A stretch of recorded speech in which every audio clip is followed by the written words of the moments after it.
নমস্কার বন্ধুরা, শ্রাবণী রান্নাঘরে আপনাদের সবাইকে স্বাগত জানিয়ে আমি আবারও একটা রান্নার ভিডিও নিয়ে আপনাদের সামনে চলে এসেছি। আজকের আমি আপনাদের পেঁপে দিয়ে একটা অসাধারণ রেসিপি বানিয়ে দেখাবো।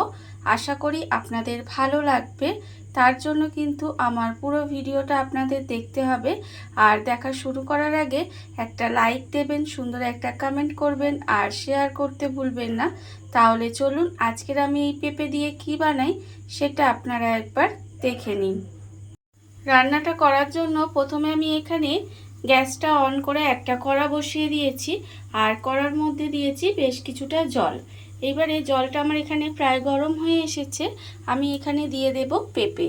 এখানে একটা ছোট সাইজের পেঁপের অর্ধেক পেঁপে আমি এখানে ডুমো ডুমো করে কেটে রেখে দিয়েছিলাম। ছোট ছোট করে ডুমো করে কেটে রেখেছি, রেখে ধুয়ে পরিষ্কার করে নিয়েছিলাম। সেটা আমি কড়ার মধ্যে দিয়ে দিলাম। আর আমি এখানে দেব একটা আলু, একটা মাঝারি সাইজের আলু, সেটাও কিন্তু এইভাবে ডুমো করে একটু কেটে রেখেছিলাম, সেটাও কিন্তু আমি এর মধ্যে দিয়ে দিলাম। এখানে আমি একটা আলু ব্যবহার করেছি রান্নায়। আপনারা চাইলে কিন্তু এই আলুটা না দিয়ে শুধু পেঁপে দিয়েও রান্নাটা করতে পারেন, তাতেও কিন্তু খেতে অসম্ভব সুন্দর হয়। আমি এবারে পেঁপে আর আলুটাকে এখানে ভালোভাবে সেদ্ধ করে নেব। আর এখানের মধ্যে কিন্তু নুন হলুদ কিছুই দেব না, শুধু পেঁপে আলুটা দিয়ে খুব ভালোভাবে সেদ্ধ করে নিতে হবে। আর আমি প্রতিদিনের মতো আপনাদের একটা কথাই বলবো যে প্লিজ আমার ভিডিওটা আপনারা টেনে টেনে দেখবেন না, পুরো ভিডিওটা দেখুন। আশা করি আপনাদের ভালোই লাগবে। তাহলে পেঁপেটা আর আলুটা সেদ্ধ করে নিয়ে আবারও আমি ফিরে আসছি। আলু আর পেঁপেটা আমার এখানে খুব ভালোভাবে সেদ্ধ হয়ে গেছে। এটা কিন্তু আমি খুব ভালোভাবে সেদ্ধ করে নিয়েছি। এইবারে আমি এটাকে আলাদা করে তুলে রেখে দেব। জল থেকে কিন্তু এটা আলাদা করে তুলে রেখে দিতে হবে। এটা আমি আলাদা করে প্রথমে তুলে রেখে দেব। পেঁপে আলুটা আমি এখানে ভালোভাবে সেদ্ধ করে তুলে রেখে দিয়েছি আলাদা করে। আর অন্যদিকে কিন্তু গ্যাসটা অন করে আবারও কড়াটা ধুয়ে বসিয়ে দিয়েছি। এইবারে আমি কড়ার মধ্যে দিয়ে দেব সর্ষের তেল। এখানে কিন্তু আমি রান্নাটা সর্ষের তেলে করব। আর আপনারাও চেষ্টা করবেন সর্ষের তেলে করার, তাহলে কি হবে, এটা খেতে বেশি ভালো লাগবে। এবারে তেলটা আমার এখানে গরম হয়ে গেছে। তেলটা আমি এখানে ভালোভাবে গরম করে নিয়েছি। আমি এবার দিয়ে দেব এর মধ্যে বড়ি। এখানে আমি বেশ কিছুটা মটর ডালের বড়ি রেখে দিয়েছি, সেই বড়িটা আমি তেলের মধ্যে দিয়ে দিলাম। দিয়ে বড়িটাকে প্রথমে লাল লাল করে ভেজে নেব। বড়িটা কিন্তু খুব ভালোভাবে লাল করে ভেজে নিতে হবে। আর এমনভাবে বড়িটা ভাজতে হবে যাতে বড়িটা লাল করে ভাজা হয়ে যায়, অথচ পুড়ে না যায়, সেটা কিন্তু লক্ষ্য রাখতে হবে। সেই জন্য এইভাবে কিন্তু বড়িটা আমি একটু লাল লাল করে ভেজে নেব। বড়িটা আমার এখানে লাল করে ভাজা হয়ে গেছে। এবারে বড়িটাকে আলাদা করে তুলে রেখে দিতে হবে। তেলটাকে খুব ভালোভাবে ঝারিয়ে নেব। ছাড়িয়ে নিয়ে বড়িটাকে আলাদা করে তুলে রেখে দেব। বড়িটা আমি এখানে আলাদা একটা বাটির মধ্যে তুলে রেখে দিয়েছি। এবারে আমি ওই তেলের মধ্যেই রান্নাটা করব। প্রথমে দিয়ে দেব তেলের মধ্যে 3টে কাঁচা লঙ্কা। এখানে আমি 3টে কাঁচা লঙ্কা দিয়ে দিলাম। আর দেব আমি এখানে রেখেছি হাফ চামচ কালো জিরে আর 1 চামচ সাদা সর্ষে, 1 চামচ কালো সর্ষে। এই সমস্ত কিছু কিন্তু আমি এখানে দিয়ে দিলাম। দিয়ে খুব ভালোভাবে একটু তেলের মধ্যে ভেজে নিতে হবে। এই সময় গ্যাসটা একটু লোতে দিয়ে রাখবেন। দিয়ে রেখে এইভাবে কিন্তু মশলাটা একটু তেলের মধ্যে ভেজে নিতে হবে। দেখুন একটুখানি সময় ভেজে নিলেই হবে। মশলাটা যখন দেখবেন এইভাবে একটু ভাজা হয়ে গেছে, তখন কিন্তু এটাকে আলাদা করে নামিয়ে একটু ঠান্ডা করে নেব। ঠান্ডা করে নিয়ে এটা কিন্তু শিলে বাটবো, মিক্সিতে দিয়ে কিন্তু বাটবো না। শিলে বাটলে এটা কিন্তু খেতে বেশি ভালো লাগবে, তাই আমি এই মশলাটা কিন্তু শিলেই বেটে নেব। এইভাবে কাঁচা লঙ্কা, কালো জিরে আর 2 রকম সর্ষে দিয়েছি আমি এখানে, দিয়ে একটু ভাজা ভাজা করে নেব। যখন দেখবো এইভাবে একটু ভাজা হয়ে দেখুন ফুটছে সর্ষেটা, তখন ভাববো ভাজা কিন্তু হয়ে গেছে। এইবারে আমি এটাকে নামিয়ে নেব। নামিয়ে নিয়ে ঠান্ডা করে শিলে বেটে নেব।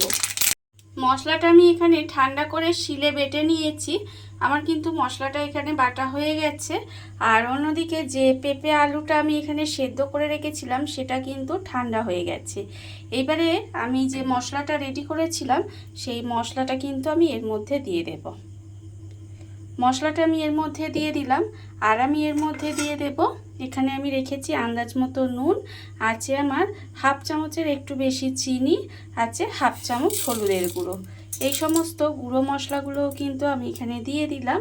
আর আমি এর মধ্যে দিয়ে দেব ভাজা বড়িটা। এখানে যে বড়িটা আমি রেখেছিলাম সেই ভাজা বড়িটাও দিয়ে দিলাম।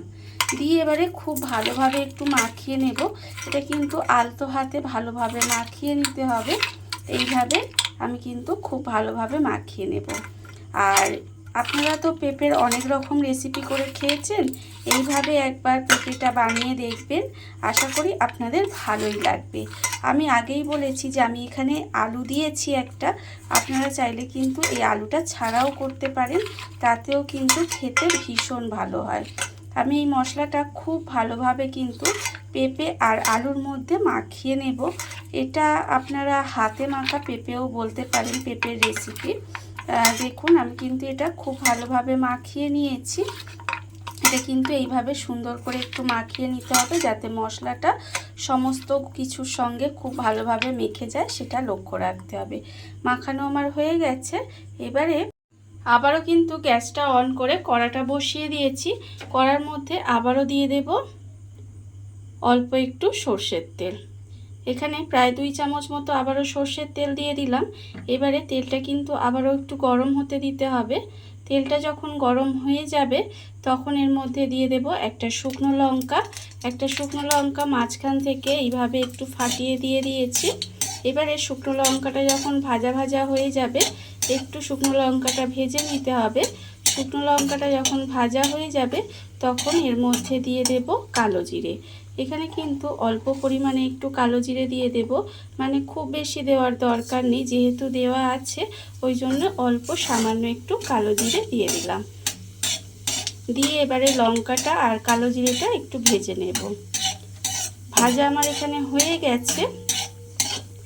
এখানে কিন্তু লঙ্কা আর কালো জিরেটা ভাজা হয়ে গেছে। এইবারে আমি এর মধ্যে দিয়ে দেব যে হাতে মেখে এখানে পেঁপে আলু বড়ি মশলা দিয়ে মেখে রেখেছিলাম, সেই মশলাটা মাখানো পেঁপেটা এখানে দিয়ে দিলাম। দিয়ে খুব ভালোভাবে এইভাবে আলতো হাতে একটু নেড়ে দেব।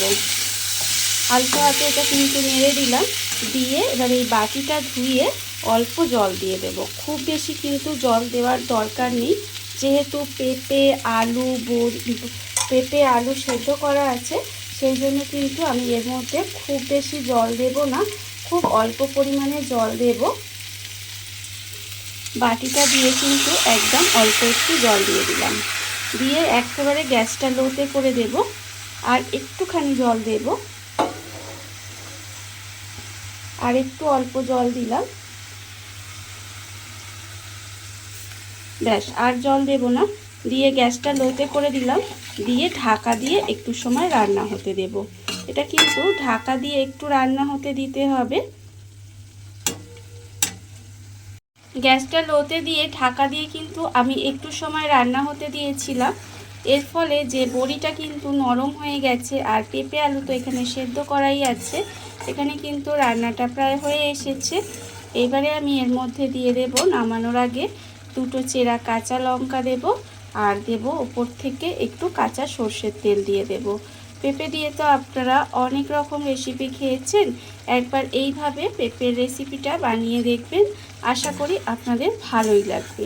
এটা আপনারা গরম ভাত দিয়ে খেতে পারেন বা রুটি দিয়ে খেতে পারেন, যে কোনো কিছুর সাথে কিন্তু খেতে পারেন। খেতে কিন্তু ভীষণ ভালো হয়, আর খুব কম সময় হয়ে গেল রান্নাটা, খেতে কিন্তু ভীষণ ভালো লাগে। দেখুন রান্না আমার রেডি হয়ে গেছে।